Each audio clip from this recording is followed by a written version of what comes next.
दिनों देवास में एक वीडियो वायरल हो रहा था जिसमें हम सभी ने देखा कि किस तरह से एक तेंदुए के साथ जो वहाँ के लोग थे उन लोगों ने बर्ताव किया है। उसके ऊपर भी कुछ लोग बैठे हैं, साथ ही में कई लोग उसे परेशान करते हुए नजर आए हैं। लेकिन इतना होने के बाद भी तेंदुए ने पीछे पलट कर कभी भी वार नहीं किया, ना ही कोई ऐसे एग्रेसिव अपना नेचर दिखाया। आखिर इसके पीछे कारण क्या है, उसको जानने के लिए हम लोग आ चुके हैं इंदौर के प्राणी संग्रहालय में, जहाँ पर हमारे साथ मौजूद है डॉक्टर उत्तम यादव जो कि जू के प्रभारी हैं। दरअसल आपको बता दें कि ये जो तेंदुआ है इसे कुछ बीमारी है जिसके चलते वह बिल्कुल भी एग्रेसिव नहीं है, साथ ही उसका नेचर जो है वो एकदम पैसिव हो चुका है।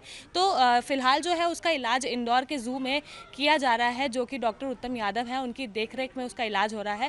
साथ ही मैं आपको बता दें जबलपुर की टीम भी इंदौर पहुंचने वाली है, जो भी इस तेंदुए को देखकर इसके कई सारे सैंपल्स कलेक्ट करके इसका इलाज करेगी। सर, सबसे पहले आप ही से जानना चाहेंगे, जिस तरह से सभी ने देखा कि ये जो वीडियो वायरल हो रहा था, कुछ भी जो नेचर है वो इसका एग्रेसिव हमें नजर नहीं आया है। सबसे पहला कारण क्या था सर इसका? देखिए, इसके पीछे बेसिक चीज़ हमको नोटिस में आई उसमें ये कि कहीं ना कहीं इसको न्यूरोलॉजिकल डिसऑर्डर ज़रूर है इसमें, और न्यूरोलॉजिकल डिसऑर्डर होने के कारण इस तरह के सिम्टम एग्जिबिट कर रहा है। अब न्यूरोलॉजिकल डिसऑर्डर दो कारणों में भी हो सकता है, जो सामान्यतः देखने को मिलता है, जो इजी अप्रोचेबल जो रहता है एनिमल्स के लिए, वो जिसमें एक तो या तो कैनाइन डिस्टेम्पर, क्योंकि जहाँ इसकी लोकेशन थी वो कहीं ना कहीं रेसिडेंशियल एरिया के आसपास थी, तो कहीं ना कहीं एक ऐसा एनिमल जिसको इसने फीड किया हो या खाया हो जो कैनाइन डिस्टेम्पर से पीड़ित हो, किसी मरे हुए डॉग को खा लिया हो या कोई कैनाइन डिस्टेम्पर से पीड़ित डॉग को खा लिया हो, या फिर कोई ऐसा डॉग या कोई ऐसा एनिमल जो रेबीज से पीड़ित हो, तो उसका भी इन्फेक्शन इसमें आ सकता है। तो कोई ये कारण वो भी हो सकता है कि रेबीज़ का डम फॉर्म हो सकता है इसमें। ये दो कारण अभी फ़िलहाल प्राइमरी तौर पर हमको नोटिस में आ रहे हैं, जिसके कारण न्यूरोलॉजिकल सिम्टम इस तरह के वो एग्जिबिट कर रहा है, और कहीं ना कहीं उस वायरस ने इसके ब्रेन पर काफ़ी अटैक हुआ है, और अटैक होने के कारण ब्रेन सेल्स को काफ़ी बड़े स्केल पर उसने डैमेज किया, जिसके कारण अपनी खुद की आइडेंटिटी भूल गया है वो। और आइडेंटिटी भूलने के कारण जो एक वाइल्ड एनिमल का जो नेचुरल बिहेवियर रहता है कि चाहे कितना भी बीमार हो या कितना भी परेशान हो, कितना भी सिक हो या कितने भी फिजिकल प्रॉब्लम उसके साथ हो, ह्यूमन कॉन्टैक्ट को हमेशा अवॉइड करता है। और ऐसी स्थिति में अगर कोई ह्यूमन उसके अप्रोच भी करता है तो वो अटैक कर देगा वो बिल्कुल, या ये बात तो गुर्राएगा। सही है कि अगर कोई ह्यूमन उसको अप्रोच भी करता है तो वो अपना नेचर जो है पूरी तरह से भूल चुका होता है। और ये जो हम आपको तस्वीरें दिखा रहे हैं उसमें भी आपको साफ नजर आएगा कि उसका नेचर फिलहाल कितना पैसिव हो चुका है, और वो क्यों है वो हमें साथ ही में यहाँ पर डॉक्टर उत्तम यादव बता भी रहे। सर, आपसे ये भी जानेंगे, जिस तरह से वहाँ के लोगों ने इसको अप्रोच किया था वो कोई साधारण काम नहीं था, क्योंकि एक तेंदुआ है और तेंदुए से ऑब्वियसली सभी लोग डरेंगे। शेर हो, चीता हो, तेंदुए, ये सारी चीज़ें ऐसी होती है जिससे लोग डरते हैं। लेकिन किस तरह से लोग उस तक पहुँच रहे थे, वो भी कुछ अलग ही कारण रहा होगा सर, क्योंकि जिस तरह से इसका नेचर उन्हें नजर आया होगा उसके बाद उन लोगों द्वारा ये हरकत की गई होगी।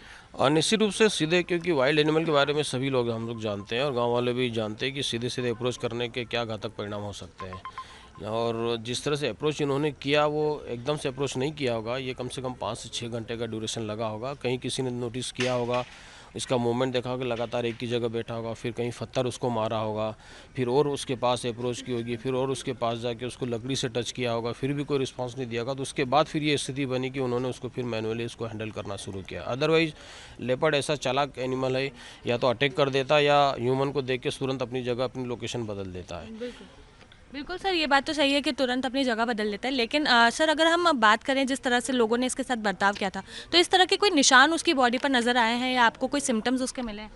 नहीं, देखिए, उसकी फिजिकली उसको किसी भी तरह का बॉडी पर कोई भी ऐसे चोट के निशान नहीं है, ना कोई स्क्रैच है।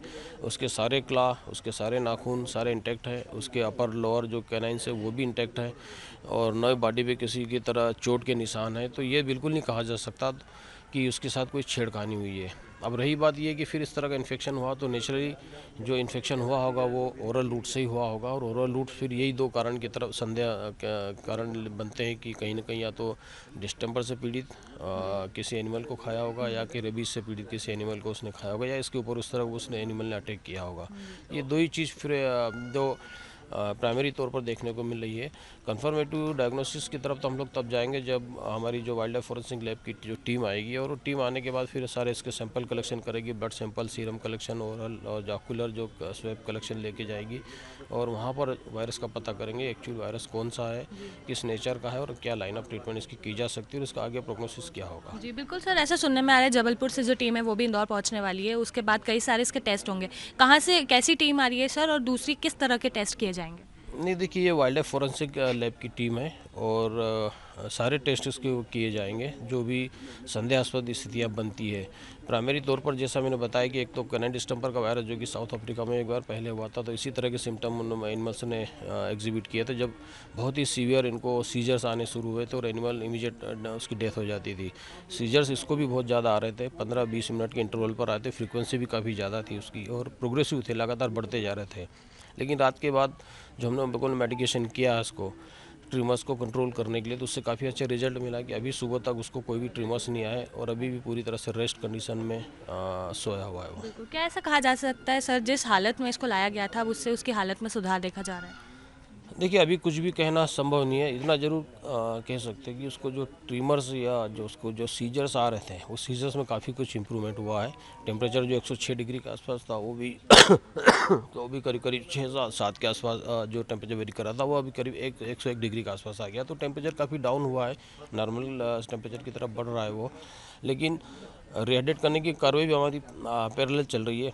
अभी कुछ भी कह पाना, अभी और अगले 24 घंटे क्या स्थिति इसकी बनेगी ये अभी कुछ भी कहना संभव नहीं है, क्योंकि अभी भी लगातार जिस तरह से उसको जो बॉडी में उसको स्पीडली जो रिकवरी होनी थी वो अभी है ही नहीं, क्योंकि न्यूरोलॉजिकल डिसऑर्डर में रिकवरी बहुत स्लो होती है। बिल्कुल, एक आखिरी सवाल है सर मेरा, जिस तरह से के साथ बर्ताव किया गया है, इस तेंदुआ के साथ बर्ताव किया गया है, वो काफ़ी घातक भी साबित हो सकता था।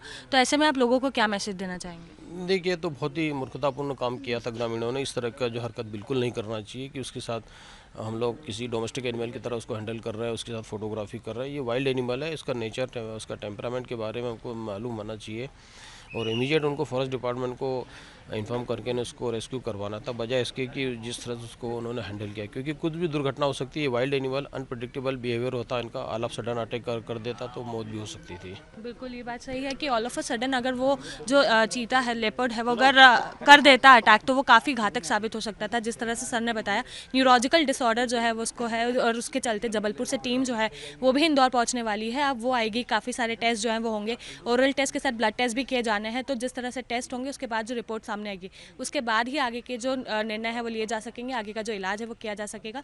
तब तक सभी को बने रहना पड़ेगा, क्योंकि ताकि हम सभी को भी पता चल सके कि किस तरह से ये जो लेपर्ड है इसके साथ ये सारे काम हुए हैं और साथ ही में जो वन विभाग है उसके द्वारा किस तरह से इसे बचाया गया है, क्योंकि काफ़ी सारे ग्रामीण जो थे वो हमें वीडियो में नजर आ रहे थे। जिस तरह से उन्होंने इसके साथ बर्ताव किया है वो भी काफ़ी घातक साबित हो सकता था। कैमरा पर्सन अखिलेश जायसवाल के साथ मैं निहारिका शर्मा, IBC 24 इंदौर।